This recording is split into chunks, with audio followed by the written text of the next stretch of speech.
live at the Staples Center for a Western Conference contest with the Los Angeles Clippers here in L.A. Quick trip here for the Kings, just one game away before heading back to Sacramento. The top storyline, Willie Cauley-Stein injured. He will not be suiting up. Well, since the last game when we saw him leave with that injury, the news appears to have gone from bad to worse, guys, and that's terribly disheartening. The speed of that young player, man, we're going to miss that.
He could be out a long time. Yeah, and certainly not the news he nor his teammates were hoping for. But he'll just have to rededicate himself to the rehab process, and hopefully he can come back better than ever. We've got a chance here to set the floor, courtesy of Gatorade, all fueled up and ready to go for this one. On the floor for Sacramento, they've got Rajon Rondo, Quincy AC out there with Rudy Gay. Then there's Bellinelli, and it's Cousins in at the pivot spot, manning the middle. Here's Rondo after Los Angeles picked up 3 with their last shot. Cousins with the bucket. Boy, Doc Rivers keeps on leading his teams to successful seasons. A former coach of the year rarely has a season where his team doesn't meet expectations. And so here are the Clippers. AC with the rebound. Outside Rondo. Gay left side. Lets it go with a 3. That one's no good. 0 of 1 to begin the game. Let's go quickly over to Doris Burke for an update. Hey, Kevin. When George Karl and I were able to chat a moment ago, he said Chris Paul is a major concern for them because of his ability to lead a team. He said it all starts with Paul because once he gets going and gets everyone involved, the whole team becomes a well-oiled machine. That is something we're definitely worried about. Thank you, Doris.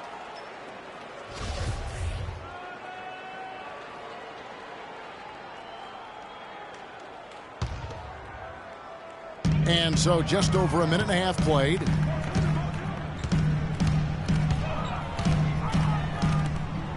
Five to shoot. Some nice ball movement by the Clippers.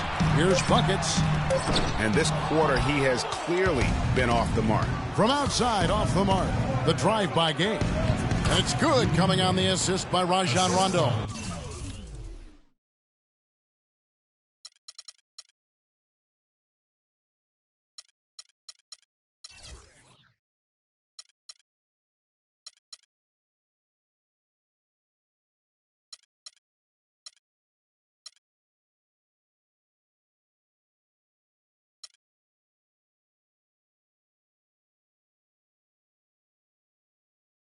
It's got to be nice for them to know that game in and game out, his offense is going to be there for him. Outside for Griffin. Paul passes to Buckets. And lots of contact there. Missing the shot. He'll shoot 2. Marco Bellinelli picks one. The Kings were off to a hot start last year, but things certainly fell apart midway. A big factor in that was the messy firing of their coach, Mike Malone. Yeah, really, that firing came out of nowhere to the fans and the players, and it seemed odd to fire a coach that has been leading his team to good basketball. Now here's Rondo. A 17-point game for him in the win against the Lakers. And Kevin, a remarkable night for him passing the basketball as well. He did a great job racking up the assists. The Clippers have gone just 1 of 4 to get this game started. And, you know, we'll never really know the full details of why Malone was fired, but the effect it had on the team was easy to see. Kings really tailspinned out of control afterward. And the Clippers making a change here. Crawford's checked in. Now here's Paul. He had 10 points in the win against San Antonio.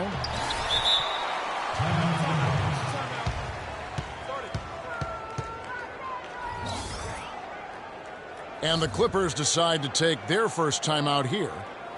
You know, the Kings, I think, will look back and realize they made a dubious decision the way they handled that coaching change. I mean, lucky for them, they were able to right things, so to speak, by landing George Karl later on. Clearly one of the better coaches in NBA history. Usually you talk about how tough a player is, and you're always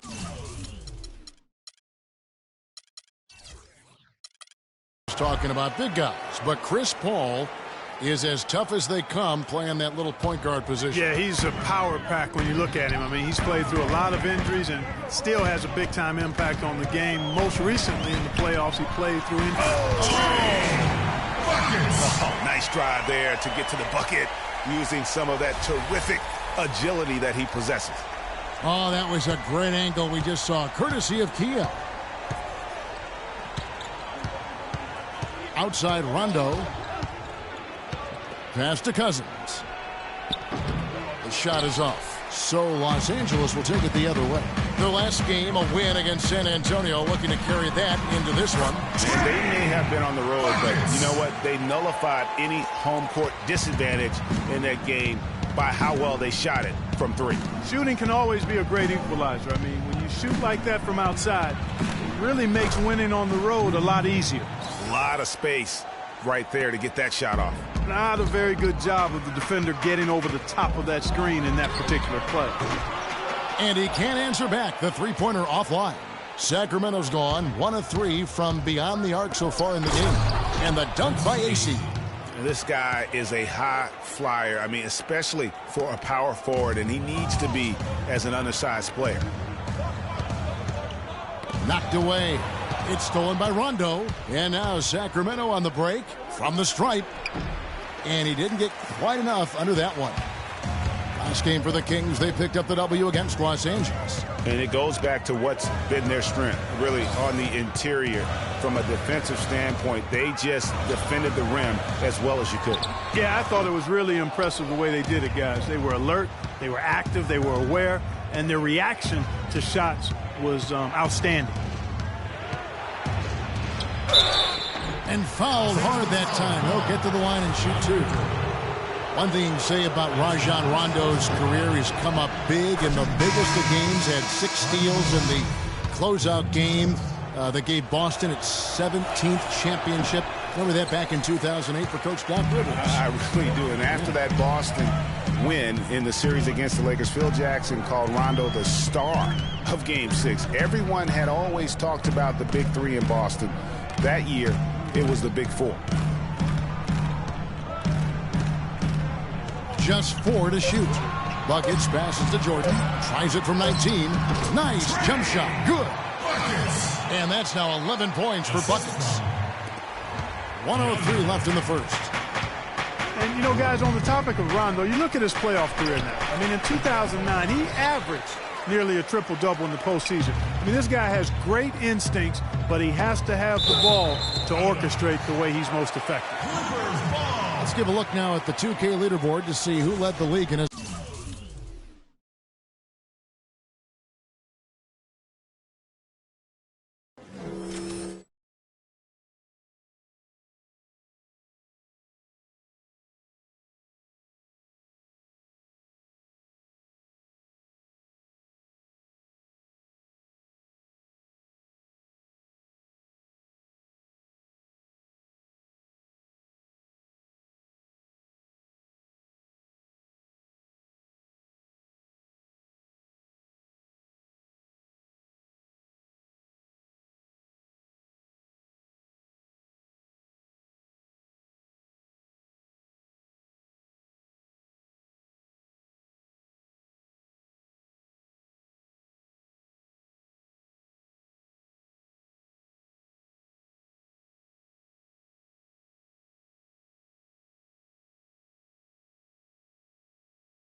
assists last year.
Chris Paul, and of course Rajon Rondo. And really two terrific distributors. I mean, the first thing you look for in a teammate is the ability to get you the ball, and they both have that down to a T. Griffin kicks to Paul. Buckets. He's covered by Rondo. Here's and going back to what we were saying, what you hope with Rondo is that he can get back to his full level of confidence. He tore the ACL in 13. He was traded in 14, lost his way a little bit, but he's still young enough to have several really good years in front of him. To the wing right side. Buckets. He's covered by Rondo. And he makes good on the layup. And it's 13 points for Buckets. And that's the kind of move that will always pay off, even against tight defense like he was facing on that possession. And turning down what would have been a tough shot for himself into an easy one for his teammate. And stolen by Kufis. Both teams have it going here early and still close through the first quarter. Kings lead by 3. And we'll be back in just a moment with the start of the second quarter.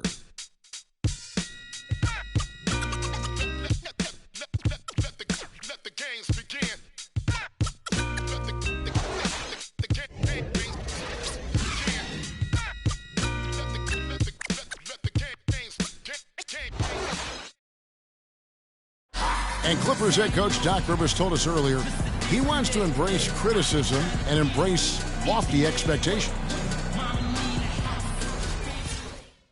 Doc Rivers is really a master motivator, isn't he? I mean, it's almost jiu-jitsu the way he takes something like criticism and Clark turns it into a compliment. How could you not want to play for Doc? I mean, he's the ultimate players coach and the kind of guy his players would do anything for. He's played the game, and he's a tremendous communicator. And so far, it's been a closely contested game as we get the second quarter up and going. And let's quickly break down the game we've been watching for the Kings, guys. You know, they're not going to sit back and just take jump shots. It's all about attacking the paint and getting to the rim. That's who they are. They've been the aggressor early, attacking the hoop and getting into that paint. Inside, it's Griffin and Jordan. Buckets is out there with Paul, and it's Green in at the 3.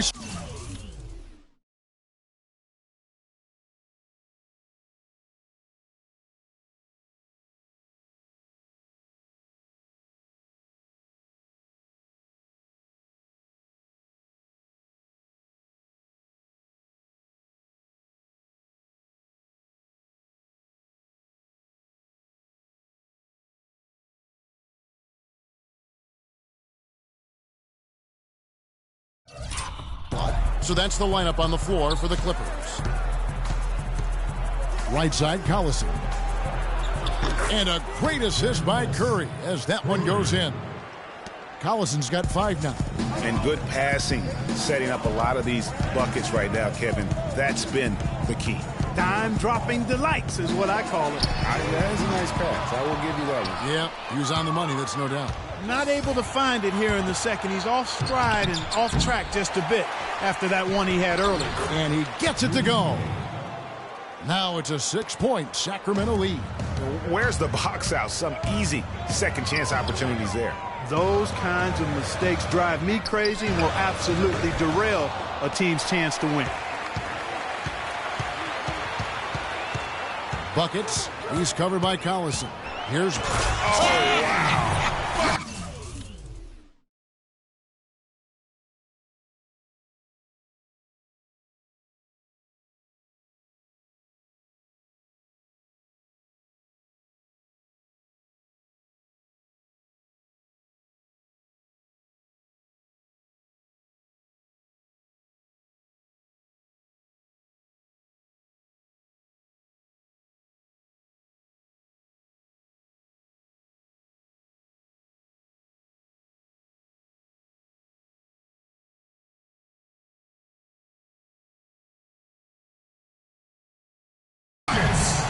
Beautiful jam. Talk about putting something extra on it. That dunk was way over the top. Close game or not, Clark, you know, he's going to finish firm when he gets the space. I'm startled that he would even try something like that at this stage of the game. Clippers trail by 6. A strong season from Darren Collison cut short last year. Greg shut down at the end of last February. Yeah, he had that issue with his hip, and that kind of ended things for him in what had been a promising season. A shame, since he was having the best of his career to date. Collison was having a career year last year, guys. I mean, 16 points a game was a career high for him, and he also shot more threes than ever before. And let's take a moment, guys, to get your take on the scoring so far for Sacramento. And so far, these guys have done a fantastic job of finding the opening man and getting some easy baskets. Something else they've been able to do so far tonight is earn those tough points in the paint. Quincy Aces checked in for Sacramento. Bellinelli comes in for Darren Collison. Griffin passes to Buckets. Down low, it's tipped.